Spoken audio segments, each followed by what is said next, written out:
Ada sesosok yang ada di dalam lift juga.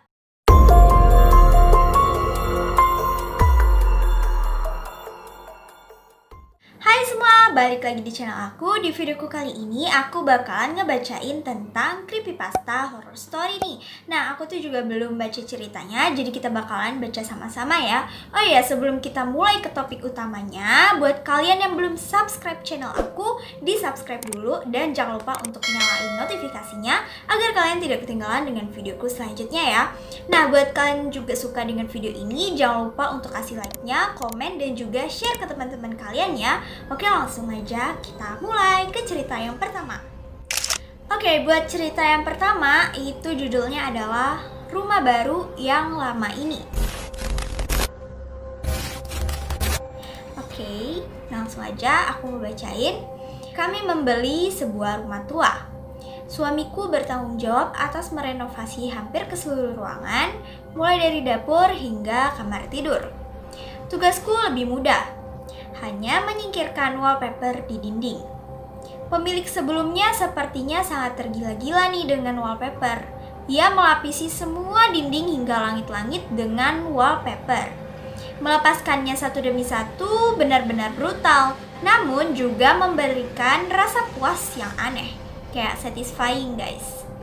Perasaan paling enak ku dapatkan apabila aku bisa mengelupasnya sepanjang mungkin. Di bawah tiap bagian kertas wallpaper terdapat nama seseorang beserta tanggal. Rasa ingin tahu menguasaiku. Aku kemudian mencari salah satu nama lewat Google dan menemukan bahwa orang tersebut dinyatakan hilang pada tanggal yang sesuai dengan yang tertera di bawah wallpaper. Jadi ada tulisan nama sama tanggal di wallpapernya. Dan pada saat dicari di Google, ternyata beneran orang itu hilang sesuai dengan tanggal yang ditulis di sana. Lanjut, hari berikutnya aku membuat daftar nama dan tanggal. Ternyata benar, semua nama itu adalah nama orang hilang yang tak pernah ditemukan beserta tanggal mereka lenyap. Aku memberitahu polisi yang kemudian mengirim tim TKP mereka. Aku mencuri dengar salah satu teknisi berkata, "Yap, benar, ini manusia." "Manusia? Apa maksudnya?"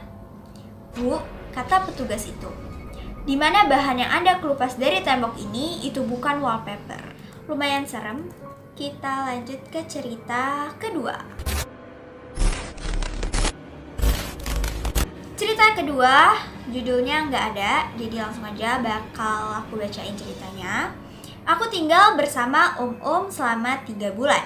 Suatu hari dia ditahan polisi dan aku juga diajak ikut ke kantor polisi.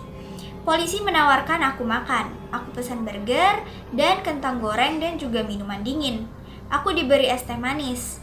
Polisi lalu bilang kepadaku, Om itu akan pergi dalam waktu yang lama.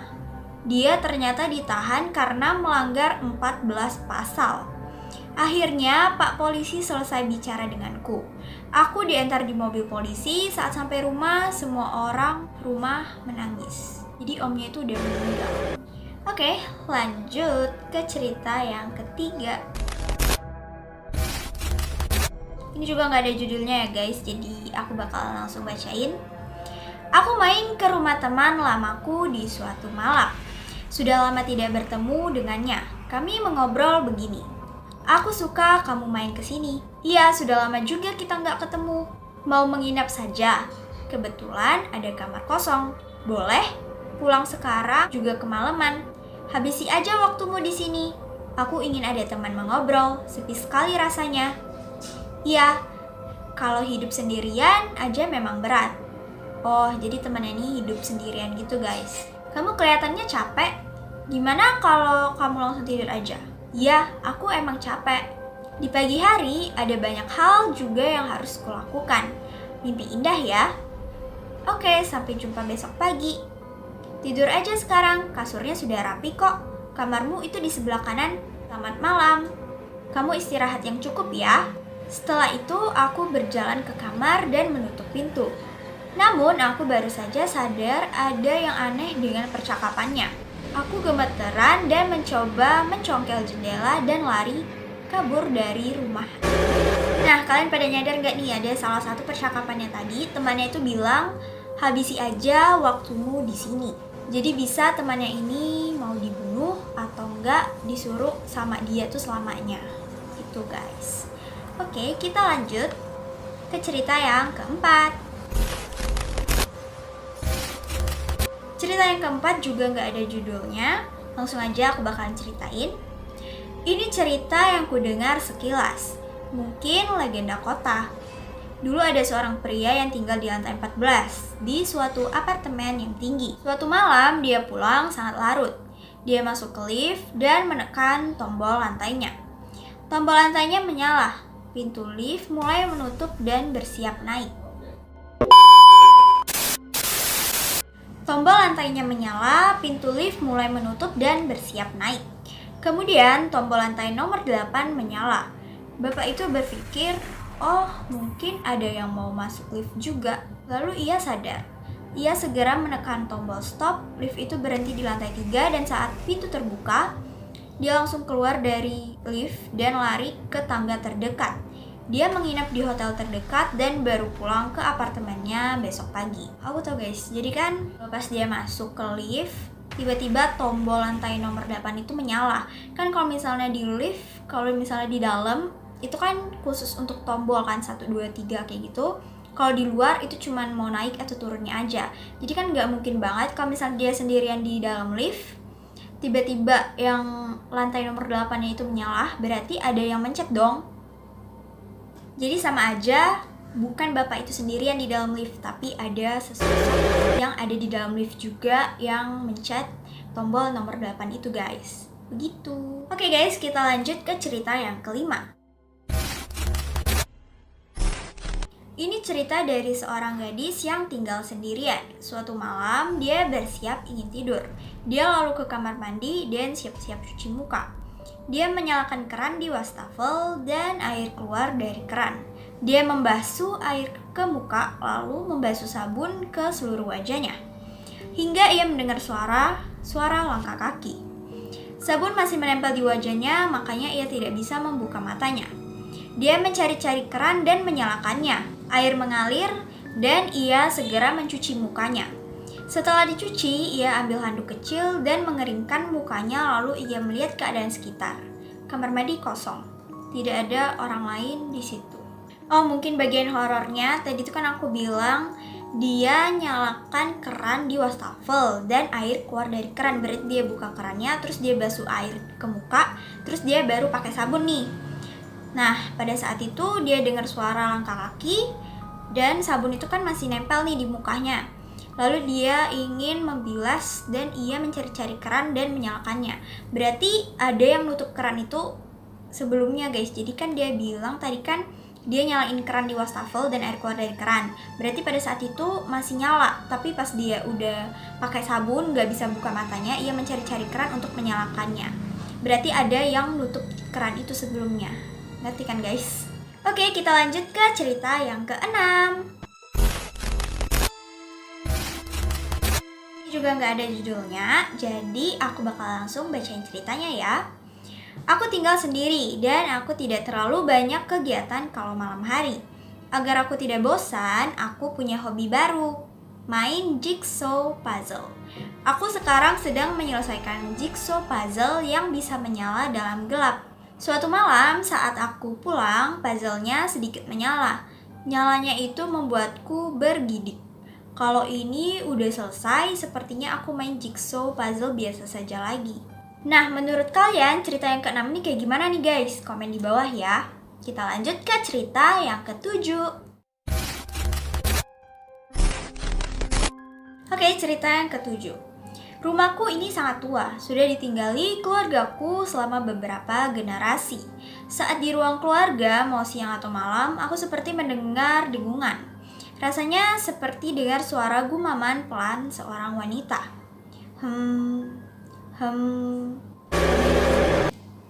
Suaranya sangat pelan dan hampir tidak kudengar, tapi pelan-pelan makin hari ke hari makin terdengar. Kalau diabaikan, suaranya malah makin besar dan membuatku tidak bisa konsentrasi. Saat suaranya makin besar, aku mulai berdoa dengan suara besar juga, terus-menerus hingga suaranya hilang.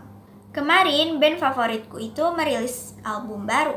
Aku tidak sabar untuk mendengarnya dan sudah menunggu sejak lama. Dan aku langsung ke toko untuk membeli itu. Sampai di rumah, aku mendengarkan lagunya dengan headphone. Lagunya lebih baik dari yang kuduga. Saat aku selesai mendengar, tiba-tiba ada suara Oke, lumayan serem kalau kejadiannya itu nyata banget. Kita lanjut ke cerita yang ke-8. Musim panas itu mengganggu. Rasanya kemana-mana itu gerah dan bikin sesak. Kecapean pulang kerja, aku tersiksa dengan keadaan jalan yang macet sambil sembari jalan ke apartemen. Di sana ada wanita muda, pria tua, 2 anak SD, 1 anak SMA, pria dengan kemeja hitam, dan ibu-ibu muda yang menggendong bayinya sambil menggendong anaknya yang TK. Semuanya menunggu lift dan saat terbuka, semuanya masuk satu demi satu. Dan aku masuk yang terakhir. Namun pas saat pintu lift mau tertutup, gadis dengan baju putih mencoba masuk dan berhasil. Tapi lift berbunyi menandakan penuh. Kapasitas maksimum lift itu 9 orang. Dia terlihat malu dan mulai jalan keluar. Tapi aku mengalah dan keluar lift sehingga dia bisa masuk. Dia senyum dan berterima kasih. Manis juga dia. Aku juga turun karena merasa enggan di lift penuh, tapi senang juga bisa membantu orang. Sampai aku masuk ke apartemenku, aku menyalakan TV untuk menonton. Dan kemudian ada tayangan berita. Berita itu mengatakan ada pegawai wanita kantoran yang dinyatakan hilang. Sekitar sini aku merinding mengetahuinya. Berarti cewek yang tadi itu adalah pegawai wanita kantoran yang hilang tadi. Karena kan pakai baju putih. Ya. Oke, kita lanjut ke cerita yang ke-9. Ini ceritaku saat aku masih SD. Di kotaku ada bangunan kosong. Sepertinya dulunya itu apartemen 2 lantai dan temboknya itu terbuat dari batu bata. Kaca jendela di apartemennya kebanyakan sudah pecah. Temboknya juga sudah mengelupas dan kotor. Makanya orang sekitar situ tidak ada yang mampir ke situ. Suatu hari aku dan temanku main ke situ untuk iseng. Waktu itu masih sore, jadi kami naik ke lantai 2 untuk lihat-lihat. Ada tulisan di salah satu pintu di lorong apartemen. Kami berjalan untuk melihat lebih jelas. Tulisannya adalah, "Aku ada di salah satu kamar di sini." Kami masuk dan berjalan terus ke lorong. Lorongnya itu berbentuk T di ujungnya. Dan ada tulisan di dinding. Aku pilih kiri, ditulis dengan berantakan. Kami sudah mulai takut, tapi kami mengikuti petunjuknya dan jalan ke kiri. Jalan buntu lagi, tapi di kanan dan kiri ada pintu. Dan di dinding ada tulisan, "Kepalaku di kiri, badanku di kanan." Saat temanku lihat, dia sudah ketakutan dan kabur, tapi aku tetap di situ, memberanikan diri dan masuk ke kamar yang kanan. Di dinding kamar ada kertas catatan bertuliskan, "Badanku di bawah sini." Aku lihat ke bawah, "Kepalaku sudah menemukanmu dari kamar kiri, jangan lihat." Aku kabur dan lompat dari jendela. Aku tak akan kembali ke sana lagi. Oke, kita lanjut. Cerita yang ke-10. Oke, ini cerita yang ke-10 dan ini lumayan panjang. Dan judulnya adalah Website Aneh. Aku tidak bisa bilang diriku pengunjung setia atau aktif dari 4chan. Tapi kadang aku suka buka website tersebut. Aku terkadang buka thread tentang kelakuan bodoh anak-anak atau politik. Tapi aku baru-baru ini buka thread yang tersambung ke website yang punya URL campuran huruf dan angka. Firasatku bilang kalau aku buka nanti komputerku kena virus. Tapi komentar di thread itu banyak dan sesuai topik. Mereka membicarakan tentang eksperimen sosial di mana partisipannya Jeff tidak sadar sama sekali. Tertarik membaca kisah orang yang namanya sama denganku, aku berharap agar tidak kenapa-napa. Dan aku klik linknya. Websitenya memiliki tampilan awal seperti desain website tahun 90-an. Lengkap dengan banner di atas website yang bertuliskan, "Kehidupan Jeff." Di sebelah website memiliki gambar animasi tupai dan babi yang bergerak yang bertaut ke halaman about, galeri, dan arsip. Kalau scroll ke bawah, ada banyak link tanggal yang disusun secara kronologis terbalik. Artinya, tanggal terbaru itu ada di bagian paling atas. Aku lalu mengklik laman about, dan di dalam itu mendeskripsikan tentang eksperimen sosial terhebat sepanjang sejarah. Katanya, pembuat dari website ini mengatakan tujuan dia adalah mengamati Jeff dan kehidupannya sehari-hari tanpa sepengetahuannya, atas nama ilmu pengetahuan. Rasa penasaran semakin menguasaiku dan aku kembali ke homepage dan mengklik link terbaru. Websitenya ini seperti blog di mana aku membaca cerita Stacy, bosnya si Jeff, memberi deadline ke Jeff untuk laporan yang harus dikerjakan. Jeff akhirnya tidak istirahat makan siang dan mengerjakan laporan itu. Sekitar jam 5.45 sore, dia pulang ke apartemennya dan menyiapkan spaghetti dengan bumbu bawang dan jamur. Dia lalu menghabiskan hari itu juga dan sambil menonton TV. Ini mendeskripsikan kemarin dengan baik. Saat jantungku semakin berdegup kencang, aku kembali ke homepage lagi dan buka galeri foto. Di dalam situ, ada banyak foto, ratusan bahkan ribuan. Aku klik satu foto, lalu aku zoom in dan ada foto mobilku masuk ke komplek perumahanku. Aku klik foto selanjutnya, ada foto sosok seseorang yang tidak jelas yang menguntit di apartemennya. Ada lagi foto buram wajahku dari kamera yang sudah pasti memanfaatkan lensa zoom in. Jadi ada muka dia yang di zoom, jadi kayak ngeblur gitu guys. Aku keringat dingin dan aku kembali ke homepage untuk melihat berapa banyak link. Tapi saat aku melihat-lihat, ada link post baru dengan tanggal hari ini. Aku klik dan aku baca. Hari ini, Jeff mengetahui website kehidupan Jeff. Aku terpikir inilah cara terbaik mengakhiri eksperimen sosial ini. Mulai besok, website ini efektif berakhir. Kan website tersebut menceritakan tentang kehidupan si Jeff ini. Jadi pas dia bilang mulai besok website ini efektif berakhir, berarti kehidupan Jeff juga berakhir. Oke guys, sekian dulu untuk videoku kali ini. Kalau kalian suka, jangan lupa untuk kasih like-nya, komen, dan juga subscribe ke channel aku ya. Nah, menurut kalian cerita mana yang paling serem? Yang ke-1, kedua, ketiga, keempat, kelima, keenam, ketujuh, ke-8, ke-9, atau yang ke-10? Komen di bawah ya, oke?